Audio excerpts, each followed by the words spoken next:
نحمده ونصلي على رسوله الكريم اما بعد فاعوذ بالله من الشیطان الرجیم بسم اللہ الرحمن الرحیم۔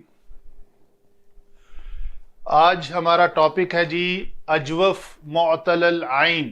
اجوف وہ کلمہ ہوتا ہے جس میں کسی ثلاثی مجرد میں عین کلمہ کی جگہ پر حرف علت واو یا آ جائے۔ اگر واو آ جائے تو اس کو اجوف واوی، اور یا آ جائے تو اس کو اجوف یائی کہتے ہیں۔ یعنی یہ مترادف ہیں ایک دوسرے کے، اجوف کہہ لو یا معتل العین کہہ لو، ایک ہی بات ہے۔ تو قاعدہ نمبر 4 ہے، 3 قواعد ہم پڑھ چکے اس سے پہلے۔ تو قاعدہ یہ ہے کہ جو واو اور یا دونوں میں سے کوئی بھی مکسور ہو، شرط یہ ہے کہ وہ مکسور ہونی چاہیے، اس میں فاعل کے عین کلمہ میں الف زائدہ کے بعد واقع ہو، الف زائدہ سے پہلے نہیں آنی چاہیے۔ ثلاثی مجرد میں اسم الفاعل بنانے کا طریقہ یہ ہے کہ فعل ماضی میں فا اور عین کلمہ کے درمیان ایک الف کا زائدہ آ جاتا ہے، فاعل۔ تو یہ ہے وہ الف زائدہ جس کا میں نے یہاں پہ ذکر کیا ہے۔ تو یہ فاعل کے وزن پر ہو، نمبر 1۔ نمبر 2 کیا ہے؟ یا۔ دوسری بات، اسی قاعدے کا دوسرا حصہ، اس میں فاعل کی تصغیر میں یائے تصغیر کے بعد واقع ہو، یعنی وہ واو یا اس میں تصغیر بناتے وقت یائے تصغیر کے بعد آ جائے، تو یہ دوسرے حصے کی شرط یہ ہے کہ بشرطے کہ اس کے فعل میں تعلیل ہو چکی ہو۔ تعلیل ہو چکے ہونے کا مراد یہ ہے کہ مثلا یہ لفظ ہے وریا، تو وریا کو باب افعال پہ لائیں گے، اوریا یوریو سے جمع مذکر حاضر کا صیغہ توریو نہ ہوگا، تو اس یا مضموم کا ماقبل مکسور ہے، بعد میں واو ہے، تو اس کی حرکت ماقبل را کو ملے گی، اور پھر یہ اجتماع ساکنین کی وجہ سے یا حذف ہو جائے گی، تو لفظ بن جائے گا تورونا۔ یہ سورۃ الواقعہ میں آیت نمبر 71 میں آیا ہے، آگ سلگانے کے معنی میں۔ تو تعلیل ہو چکی ہے، یا اس کا فعل استعمال ہی نہ ہوتا ہو، وہ کسی فعل، صرف اسماء ہی استعمال ہوتے ہوں، فعل وہ استعمال ہوتا ہی نہ ہو۔ ٹھیک ہے جی، جیسے ویلن ہے، واو یا لام، ویلن، یہ فعل نہیں استعمال ہوتا، تو وہ واو اور یا ابھی ہے، جب یہ کنڈیشنز پوری ہو جائیں تو وہ واو یا جو ہے وہ حمزہ میں بدل جائے گی۔ پہلے حصے کو دیکھتے ہیں، اس یا سے پہلے والے کی مثالیں دیکھتے ہیں۔ قوالا سے کیا بنا جی؟ قاول۔ بایع سے کیا بنا؟ بایع۔ خاوفہ سے کیا بنا؟ خاوف۔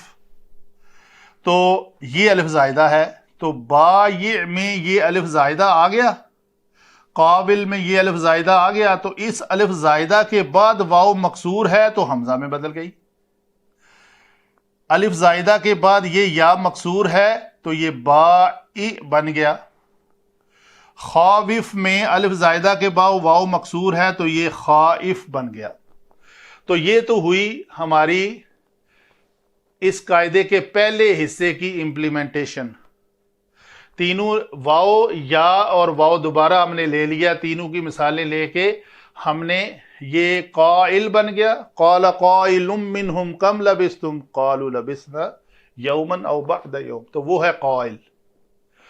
اچھا آگے چلتے ہیں جی، اس میں تصغیر کی بات کر لیتے ہیں۔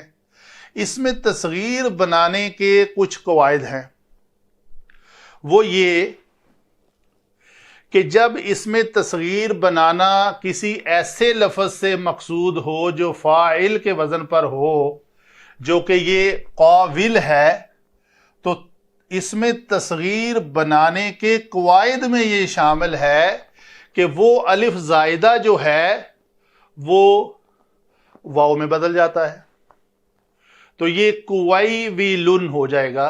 اصل کلمہ یہ ہے قاف، یہ واو اور یہ لام، یہ تین ہیں اصل کلمہ. تو یائے تصغیر کے بعد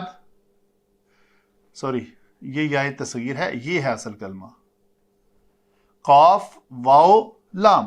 یہ یائے تصغیر ہے اور یہ واو جو ہے اس الف سے بدلی ہوئی واو ہے جو قاعدے کے تحت ہے. تو یہ اسی طرح یہ بھی با یہ تھا با بنا ہوا ہے، تو یہ الف کی جگہ پہ یہ واو بناتے، واو لکھی ہے ہم نے اس میں تصغیر بنانے کے قواعد کے مطابق. تو یہ بنا. تو یہاں پہ کیا ہے، یہ یائے تصغیر ہے، اس کے بعد واو مکسور آ گئی، یہ یائے تصغیر ہے، اس کے بعد یا مکسور آ گئی، تو یہ حمزہ میں بدل جائے گی. یہ ہے حمزہ سے بدل جائے گی. کب؟ جب یہ دو کنڈیشن یا سے پہلے والی پوری ہوئی، یہاں پہ ہم نے حمزہ بنا دیا، یا کے بعد والی جو تصغیر کی کنڈیشن یہاں پہ پوری ہوئی تو ہم نے اس یا اور اس واو کو حمزہ میں تبدیل کر لیا. تو یہ ہیں اس میں تصغیر قویل اور بویئن. ابھی آتے ہیں اپنے اس سابقہ سبق کے اوپر جو ہم نے ابھی پڑھا ہے. وہاں پہ ہمارا ایک لفظ تھا واو را یا مادہ سے. اس میں جو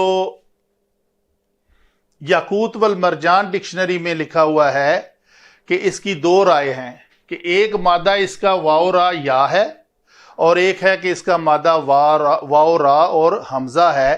حمزہ ہونے کی دلیل انہوں نے یہ دی ہے کہ یہ ورعیۃن میں حمزہ موجود ہے، اس کی تصغیر میں اس کا حمزہ موجود ہے. یہ شاید اس کے 504 یا 5 صفحہ پر آپ خود بھی دیکھ سکتے ہیں. اچھا، جو اسلام 360 ہے ڈکشنری، اس میں اس کا مادہ واو را یا ہی لکھا ہوا ہے اور اسی سے بنایا ہوا ہے ورائی واللہ من ورائہم محیط. تو جو وہ وراء لفظ ہے وہ را اور الف زائدہ کے بعد یا حمزہ بن گئی. قاعدہ میں نے وہاں پہ ایکسپلین کیا ہے.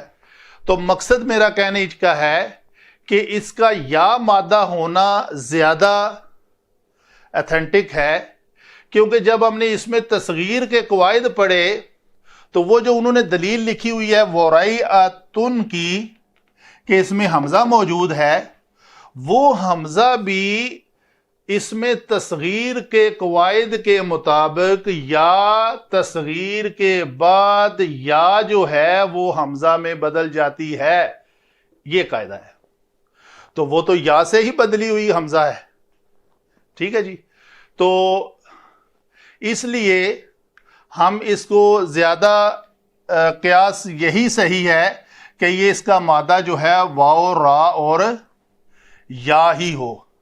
جیسے انہوں نے سورہ مائدہ کی آیت نمبر 31 میں لفظ یواری استعمال ہوا ہے، باب مفاعلہ سے وارا یا یواری یو، یا کے اوپر ضمہ تھا تو جو ماقبل زیر کی وجہ سے یہ ساکن ہو گیا، کیونکہ بعد میں واو نہیں ہے. بعد میں واو ہے تو وہ حرکت اپنی ماقبل کو دی تو یہ تورون ہو گیا. سورہ واقعہ کا ایک لفظ ہے جو آیت نمبر 71 میں ہے. تو یہ ہوئی جی آج کی باتیں. ماشاءاللہ جامعیت کے ساتھ اجوف کے قواعد میں قاعدہ نمبر 4 ہم نے پڑھ لیا. اس کے بعد ہم انشاءاللہ ناقص کو شروع کریں گے. اور ایک چیز میں واضح کرنا چاہتا ہوں کہ آج کے لیکچر کے بعد آپ کو آلموسٹ 2 مہینے انتظار کرنا پڑے گا. ہم 2 مہینے کے بعد دوبارہ نیکسٹ لیکچر اپلوڈ کریں گے. وما علینا الا البلاغ المبین.